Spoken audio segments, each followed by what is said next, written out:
Bonjour. Alors aujourd'hui dans cette nouvelle vidéo, on va aborder une étude, une expérience comportementale, psychologique. Ça a été mené sur une population de singes et donc moi je pars toujours du principe que d'une certaine manière, ce qu'on observe chez l'animal va se transmettre à l'humain et vice-versa. Chaque animal, chaque espèce aura toujours un petit peu ses spécificités, mais souvent quand on observe quelque chose sur une population à l'état naturel d'un quel que soit l'animal étudié, souvent on se rend compte que ce comportement se retrouve aussi à un certain niveau chez l'humain. Donc aujourd'hui, cette étude, cette expérience comportementale, c'est l'expérience du centième singe. Et donc, par le biais de cette expérience, comme à peu près toutes les vidéos concernant un petit peu la psychologie ou le comportement, va permettre un petit peu de pouvoir peut-être situer un petit peu plus où se situe notre libre arbitre. Sommes-nous créateurs à 100% de notre vie, c'est-à-dire de nos idées, de nos pensées, de nos actions, et aussi permettre de voir si à un certain niveau, nous ne sommes tous pas plus ou moins connectés. Voilà, on va essayer de nuancer un petit peu tout ça, mais toutes les vidéos à viser un petit peu psychologique, comportementale, voilà, c'est toujours un petit peu ces trois questions qui auront tendance à revenir. Libre arbitre, sommes-nous créateurs à 100%, et n'y a-t-il pas une certaine relation, une certaine interconnexion à un certain niveau entre les humains. Alors, cette expérience du centième singe, alors toujours pareil, je vous inviterai à regarder en lien de cette vidéo. Je vais mettre une vidéo qui expliquera un petit peu plus en détail, une vidéo que moi j'ai trouvée, que j'estime bien, claire, nette, etc., qui rentrera un petit peu plus en détail de l'expérience. Moi, je vais vous la résumer globalement et je vais plutôt m'intéresser à ce que on peut en tirer de cette expérience et ma vision. C'est toujours pareil hein, dans ces vidéos, c'est un petit peu ma vision personnelle. On y adhère, on n'y adhère pas, c'est toujours pareil. On y adhère à 99%, on y adhère à 1%, peu importe. Mais en tout cas, voilà, moi je me permets un petit peu de vous présenter cette expérience et d'en tirer un petit peu ma vision et mes propres conclusions à l'heure actuelle. Donc alors, cette expérience du centième singe, en quoi consiste-t-elle? C'est une expérience qui a été menée sur plusieurs dizaines d'années, je crois une trentaine d'années à peu près. Hein. Donc c'est une expérience qui s'est passée dans un archipel d'îles au sud du Japon et donc qui était sur l'étude d'une population de singes située sur une île. Les scientifiques se sont mis à jeter des patates douces à une population de singes sur une île en particulier. Et ils ont voulu un petit peu étudier leur comportement, comment ils réagissaient, comment ils interagissaient, etc., comment ils se comportaient quand on allait les alimenter. Et donc voilà, les singes se sont mis à aller récupérer les patates douces. Voilà, les ont mangées telles quelles dans un premier temps. Il s'est passé un moment donné où un singe a pris une patate douce et s'est mise à la laver parce que elle était sale, il y avait de la terre ou il y avait du sable dessus, etc. Il s'est mis à aller la laver tout simplement et à la manger ensuite. Et donc voilà, il a répété cette action. Et puis au bout d'un moment, d'autres se sont mis à le suivre. Et ce qui est bien précisé dans l'expérience, ce qui a été noté en tout cas, c'est que les premiers à suivre ont été les plus jeunes. Et donc ça, c'est important. Et j'y reviendrai par la suite. Mais bon, en tout cas, ceux qui se sont mis un petit peu à suivre ce premier singe meneur qui s'est mis à laver les patates douces ont été les jeunes. Donc pareil, qui se sont mis à laver les patates douces à leur tour, etc. Et donc petit à petit, il y a eu de plus en plus de singes qui se sont mis à laver leurs patates douces. Même, voilà, au fur et à mesure, même les plus âgés, les plus réticents au premier abord, se sont mis un petit peu, avec le temps, à copier les autres, etc. Et les années sont passées, même des dizaines d'années. Et donc, cette population d'études type, petit à petit, le nombre d'individus a augmenté avec les naissances, etc. Comme une population classique, peu importe l'animal en question. Voilà, au fur et à mesure, la population tend à augmenter, à part phénomène autre. Mais sinon, si ça suit un développement classique, voilà, la population augmente, jusqu'à arriver à un point de basculement. Alors là, dans l'expérience, c'est pour ça qu'elle s'appelle l'expérience du 100e singe, c'est qu'à partir du chiffre 100 à peu près une centaine d'individus, il s'est passé un point de basculement. Les scientifiques ont remarqué que les singes donc de cette île-là, mais aussi des îles environnantes, parce que voilà, on était dans un archipel d'îles, et donc les singes de la même famille des îles environnantes se sont mis aussi bizarrement à laver leur alimentation, parce que voilà, ils s'étaient mis à laver les patates douces, les singes de l'île principale qui était observée, mais après globalement ils se sont mis aussi à laver globalement leur alimentation. Ils ont pris cette habitude-là, et en fait voilà, à partir du 100e, les singes des îles environnantes, pareil, se sont mis à laver leur alimentation avant de la manger, et ça s'est même transmis jusqu'au continent, et ils ont observé des singes à l'intérieur des terres au Japon qui se sont mis aussi également à laver leur alimentation, leurs graines, leurs fruits, leurs légumes, etc. avant de les manger. Voilà ce qu'on peut en ressortir un petit peu de cette expérience, cette espèce de point de basculement où à partir d'un certain nombre d'individus de la même espèce, quand on atteint un certain nombre, un certain potentiel, une certaine masse énergétique, enfin appelez ça comme vous voulez, visualisez-la de la manière dont vous voulez, mais à partir d'un certain chiffre, en tout cas, il s'opère un point de basculement où on va avoir un effet de transmission, de contamination, entre guillemets, d'effet de vague de transmission dans les alentours par rapport aux populations environnantes. Alors, qu'est-ce qu'on peut en tirer un petit peu de cette expérience qui, au demeurant, semble assez simple, mais moi, je trouve qu'on peut en tirer quand même beaucoup de choses.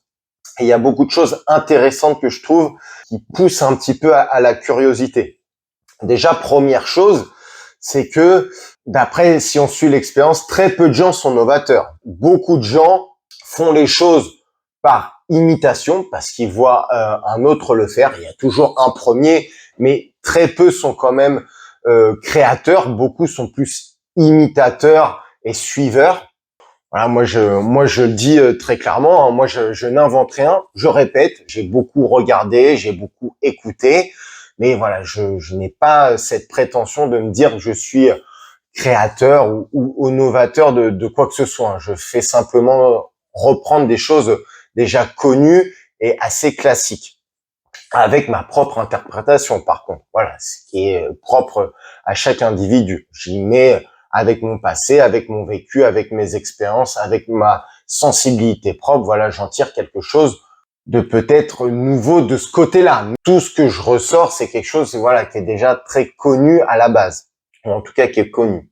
Très peu de gens sont créateurs, plutôt tendance à être suiveurs, à faire la même chose, à être imitateur, on va dire, soit parce qu'on voit l'autre le faire, soit parce que d'une certaine manière, ça vient à nous, on ne sait pas trop d'où, d'une manière, ça se transmet comme ça, comme le montre l'expérience, où à partir d'un certain nombre, d'un certain chiffre, la tendance à laver la nourriture s'est transmise aux autres populations de singes des îles environnantes. D'un certain point de vue énergétique, c'est une transmission énergétique. Si on reprend les pensées et les citations de Nikola Tesla, tout est énergie. Pareil pour Albert Einstein, tous les grands physiciens connus à un niveau mondial, prix Nobel, etc. Le disent. Voilà, tout est une question d'énergie, de fréquence. Quand on vibre à la même fréquence, un petit peu à l'instar d'une machine radio, hein, on se met sur une certaine fréquence, sauf que la vie est un peu plus complexe qu'une simple onde radio pour capter telle ou telle chaîne de musique, émission d'onde radio, etc. Voilà, là c'est des fréquences avec des chiffres très longs derrière. Ça peut être 98 points et puis 3000 chiffres après la virgule, quoi, grosso modo, hein. Et ça pour à peu près tout en fait. On peut avoir cette sensation un petit peu d'être novateur, d'être créateur, d'avoir découvert quelque chose, mais est-ce que c'est pas juste parce qu'on est sur la même fréquence que d'autres individus ou qu'un autre individu, et parce que une distance qui peut être plus ou moins éloignée, hein, c'est ça qui est un petit peu perturbant, mais parce qu'on vibre à la même fréquence, voilà, on va un petit peu sortir les mêmes choses, tout simplement. Donc c'est la première chose qu'on peut un petit peu noter par le biais de cette expérience. Deuxième chose que je trouve importante, et ça c'est quelque chose que je vais souvent répéter, c'est attention à ce que vous mettez dans votre esprit, mais depuis le plus jeune âge.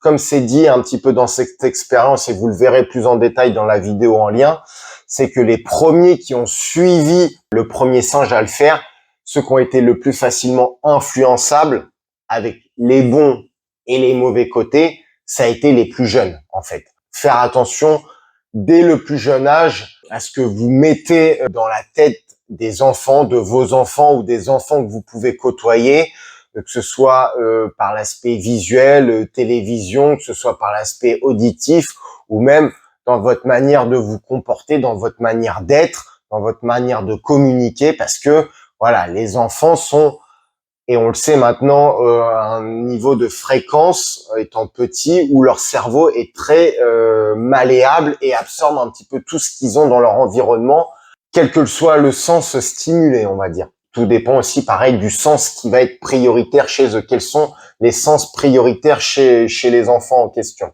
Faire attention avec les jeunes. Si c'est plutôt quelque chose qui peut être considéré comme positif, bah, tant mieux. Mais si c'est quelque chose qui a plutôt une tendance négative, faire attention. Alors, c'est pareil. Trop de positif peut être néfaste, trop de négatif peut être néfaste. Le tout étant un petit peu d'équilibré, mais toujours un petit peu être dans le questionnement de est-ce que je montre le bon exemple, est-ce que je fais c'est plutôt bien, est-ce que je donne une bonne image, est-ce que je donne des bonnes choses à mon enfant, à mes enfants ou aux jeunes que je côtoie. Mais on peut aussi se dire, bah, ceux qui sont plus durs à faire bouger, donc voilà, d'après l'expérience, ça va être les plus âgés, les plus anciens, avec les avantages que ça peut avoir. Voilà, quelque chose de novateur où les jeunes vont tout de suite se jeter dessus, on va dire. Les plus anciens vont avoir un petit peu ce mouvement de recul, ce qui peut être bien parce que ce qui est nouveau n'est pas forcément toujours bon. Et même des fois, si ça peut être bon, mais ce n'est pas toujours le cas. Mais ça peut être aussi ceux qui vont être le plus dur à faire bouger, les plus durs à remettre en question, à changer les habitudes.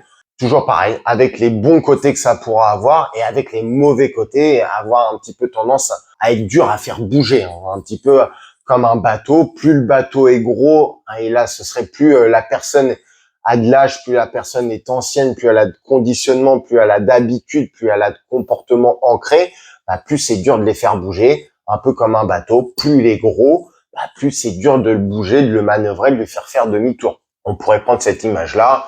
Vous pouvez mettre un petit peu d'autres images qui pourront vous parler. Faire attention à ce que vous mettez dans la tête des plus jeunes et aux plus anciens. Faites attention, voilà, les certitudes, vos habitudes, vos comportements peuvent être aussi bons, mais peuvent être aussi un obstacle. Donc, à vous de savoir juger et à vous aussi d'un petit peu avoir une certaine capacité de remise en question. On pourrait aussi dire les certitudes d'aujourd'hui pourront être vos obstacles de demain. Voilà, ça peut être aussi une manière de voir les choses. Donc, une fois de plus, il n'y a pas forcément de bon, il n'y a pas forcément de moins bon.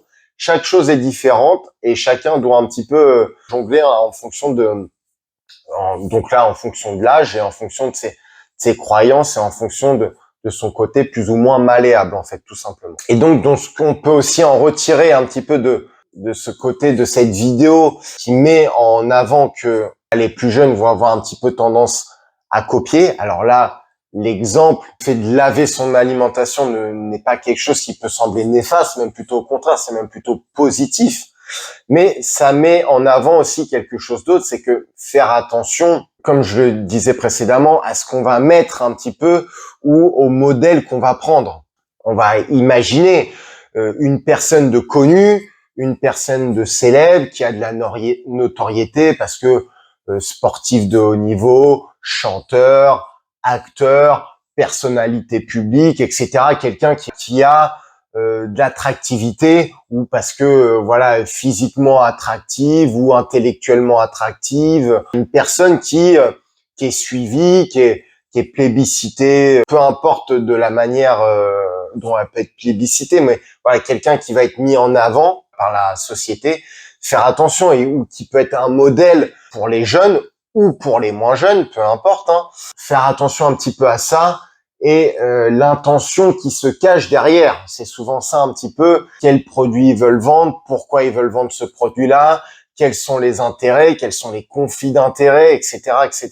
Et c'est toujours là un petit peu ce qui peut être dérangeant, et on l'a vu, il y a un exemple qui est assez connu dans le marketing, c'était avec Cristiano Ronaldo, par exemple, qui a une très grande notoriété en tant que footballeur, qui est sûrement un des plus grands footballeurs à l'heure actuelle, qui a une très grande notoriété auprès des jeunes, le foot étant un sport très populaire, notamment en France, mais dans beaucoup d'autres pays dans le monde. Et donc, lors d'une conférence de presse, voilà, il y avait une marque de bière, hein, je crois que c'était Heineken, si je dis pas de bêtises, je crois que c'était Heineken ou Coca, peu importe, mais c'était une des deux marques qui avait été positionnée juste devant lui pendant l'interview. Et lui étant quelqu'un d'assez très clean dans son alimentation, dans son mode de vie, etc., il avait pris les bouteilles, les avait décalées et avait mis de l'eau à la place et avait dit non, moi je cautionne pas ça, je préfère qu'on mette de l'eau.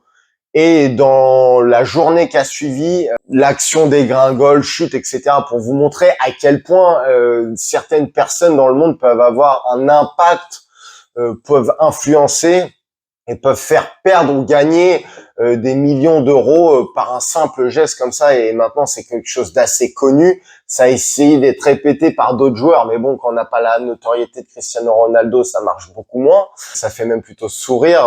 Ça a eu même plutôt tendance à faire sourire pour ceux qui ont essayé de recopier cet exemple-là. On pourrait en prendre plein d'autres. Et donc faire attention un petit peu. Et c'est vrai qu'il y a beaucoup de personnes qui ont une certaine notoriété, et qui sont humains comme tout le monde, hein, qui ont des factures à payer, qui ont des ceci, qui ont des emprunts, qui ont des crédits, qui ont des envies, qui voilà, vont devenir publicitaires, vitrines pour des marques, bon bah qui des fois ont pas forcément beaucoup de scrupules, et comme beaucoup de grandes multinationales, le but est de faire un chiffre d'affaires, des bénéfices, etc. Donc voilà, c'est un petit peu faire attention à ce niveau-là, et je trouve que cette expérience du centième singe, elle le met bien en avant, comme c'est dit dans l'expérience, ceux qui ont été le plus facilement influençables, même si là l'expérience était bonne, sont été les plus jeunes. Donc faire attention. Donc là, voilà, on peut dire que la sagesse pourrait payer dans les mauvais cas, mais bon, bah dans les bons cas, ils y mettent un petit peu plus de temps à se mettre en place, les anciens. Et bon, voilà, chacun va à son rythme. Le côté un petit peu comme beaucoup de choses, si ce n'est la quasi-totalité des choses, un petit peu à double tranchant. Il y a des bons et des mauvais côtés dans chaque situation. Ce sera toujours un petit peu le thème de ces vidéos. À vous d'apprendre à vous connaître, à vous d'apprendre à avoir un petit peu, savoir justement où se situe votre libre arbitre. Donc voilà, est-ce qu'on est vraiment créateur à 100% de toute notre vie? Il semblerait que pas forcément, d'après cette expérience. Le libre arbitre, bon voilà, il n'est pas forcément pareil 100%, on n'a pas forcément 100% de libre arbitre, même si notre conscient veut tendre à nous faire croire ça. Mais il semblerait qu'on puisse se faire influencer de manière inconsciente. Et donc à un certain niveau, il semblerait que oui, on peut être plus ou moins connecté. Tout dépend un petit peu. Ça, c'est aussi quelque chose d'assez connu maintenant.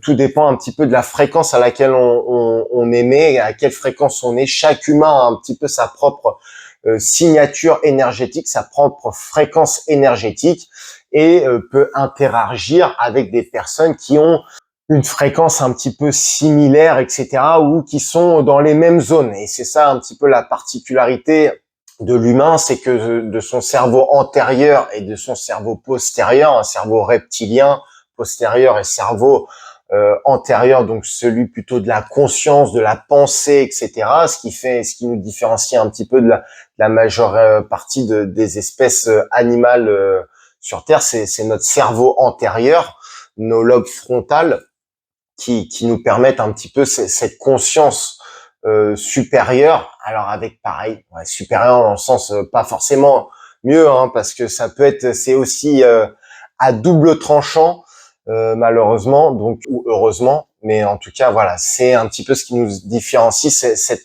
capacité de de penser, de réfléchir, d'individualité, etc., qui est un petit peu supérieur au reste du règne animal, mais supérieur dans le sens où on devrait plutôt justement peut-être un petit peu des fois se tempérer et justement prendre conscience que cette capacité qu'on a de penser, de réfléchir, d'interagir, etc., peut être un petit peu à double tranchant.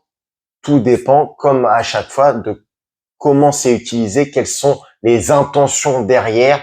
Donc voilà, pour cette vidéo du centième singe, et n'hésitez pas à vous documenter peut-être plus en détail. D'autres personnes ont sûrement parlé un petit peu de cette expérience. Moi, je vous ai trouvé une vidéo que je trouve très bien. Vous en trouverez d'autres. N'hésitez pas à vous documenter sur ce sujet, sur plein d'autres sujets. Voilà, moi, c'est un petit peu le thème de mes vidéos, c'est instruisez-vous, documentez-vous, renseignez-vous, soyez curieux, soyez des chercheurs, apprenez à vous connaître, avoir certaines certitudes, mais comme je l'ai déjà dit et comme je l'ai déjà entendu, et voilà, ça c'est pareil, je ne l'ai pas inventé, je le répète, cette phrase-là, quand je l'ai entendue, elle m'a un petit peu marqué. C'est vos certitudes d'aujourd'hui pourront être vos obstacles de demain. Donc c'est bon d'avoir un petit peu de certitude, mais pareil, trop de certitude au bout d'un moment nous visse quelque part et ne nous permet plus un certain mouvement intellectuel, etc., mental, et ce qui peut un petit peu être néfaste sur le long terme. Donc voilà, c'est bien d'avoir certaines certitudes, mais il faut être aussi capable de les bouger, les remettre en question en fonction de l'évolution de la société, en fonction de l'évolution des technologies, en fonction de l'évolution des nouvelles connaissances. Et voilà, l'humanité, que ce soit individuellement au titre de chaque humain ou plus général, l'humanité est en perpétuel mouvement, est en perpétuel apprentissage, en tout du moins elle doit toujours tendre vers cela, pour moi en tout cas je pense, du début où on est jusqu'à la fin, on va fermer les yeux définitivement, l'humain devrait être toujours quand même plus ou moins dans une recherche un petit peu de le fait de se cultiver, d'apprendre à connaître son environnement, d'apprendre à se connaître soi-même. Voilà, c'est un petit peu toujours ce travail entre l'extérieur, l'intérieur, et accepter aussi des moments de calme, des moments où on met un petit peu le cerveau en off, on met le cerveau en pause, de quelque manière que ce soit, par des lectures plus distractives, par des films voilà plus basiques, des choses un peu moins stimulantes. Il faut un petit peu alterner notre mode de vie entre recherche, stimulation, sortir un petit peu de sa zone de confort et puis découvrir de nouvelles choses et puis revenir à quelque chose d'un peu plus confortable, d'un peu plus posé, d'un peu plus nos réflexions, on calme le tout et puis on laisse un petit peu le corps digérer tout simplement, et on alterne en fonction un petit peu des capacités et des envies de chacun, des moments de la vie, des périodes de la vie, etc. Alors, pour les plus sceptiques, je vais vous donner deux pistes d'études et éventuellement à creuser pour un petit peu cet aspect d'inconscient collectif, notion de libre arbitre ou cette notion de création, etc. Je vous invite à vous documenter sur les travaux de Carl Gustav Jung, donc qui est normalement assez connu, hein, donc psychiatre suisse, fin 19e, début 20e, qui a fait beaucoup de travaux justement sur cette notion d'inconscient collectif, où on naîtrait tous un petit peu avec des programmes préinstallés, et on lui doit beaucoup de choses, entre autres, hein, et je reviendrai assez régulièrement, je pense, sur cette personne comme exemple, ou pour me référer à certains de ses travaux, parce que j'adhère beaucoup à ce qu'il dit, et je trouve que ses travaux sont très intéressants, et il a une vision des choses qui colle plutôt avec la mienne, hein, voilà, du fait de son parcours personnel, de son éducation et de la mienne d'une certaine manière. Voilà, je suis plutôt en accord avec ce qu'il va dire, et notamment pour cette notion d'inconscient collectif. Et autre personne, alors là, c'est un physicien français, c'est Philippe Guillemant, donc physicien quantique, et pareil, qui a beaucoup de travaux à son actif, donc concernant justement un peu cette notion de conscience, de multivers, de vie multiple, etc., de différentes vies possibles, de différents multivers entre guillemets. Et donc voilà, lui, il est physicien quantique. Il aime bien lier un petit peu la physique à la spiritualité. Et je trouve que c'est un bon sujet d'étude qui colle plutôt bien avec cette vidéo. Donc, Carl Gustav Jung et Philippe Guillemont. À bientôt.